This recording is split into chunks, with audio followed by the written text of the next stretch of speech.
আজ একটা মুড়িঘণ্ট রেসিপি নিয়ে চলে এলাম। তার জন্য কাতলা মাছের মাথা নিয়ে এনেছি, গোবিন্দভোগ চাল, পেঁয়াজ, গরম মশলা, নুন, হলুদ, জিরে গুঁড়ো, ঘি সব নিয়ে নিয়েছি। এইবার মাছের মাথাটা নুন হলুদ মাখিয়ে ভালো করে ভেজে নিলাম। ওই তেলেই আলুটা ভেজে তুলে নিলাম।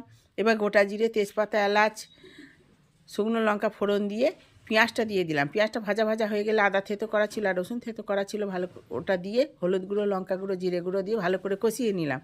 সামান্য একটু জল দিয়ে নেড়ে চেড়ে নুন দিয়ে এইবার চালটা আধ ঘন্টা ভিজানো ছিল, চালটা দিয়ে দিলাম। 1 বাটি চাল ছিল মাপ করা, ওতে 3 বাটি জল দিলাম। দিয়ে একটু ঢাকা দিয়ে দিলাম, দেখলাম একটু হাফ সেদ্ধ হয়েছে। এবার আলুটার মুড়োটা ভেঙে দিয়ে দিলাম।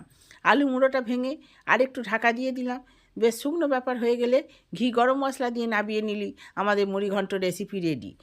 ভালো লাগলে লাইক, শেয়ার, কমেন্ট করবেন।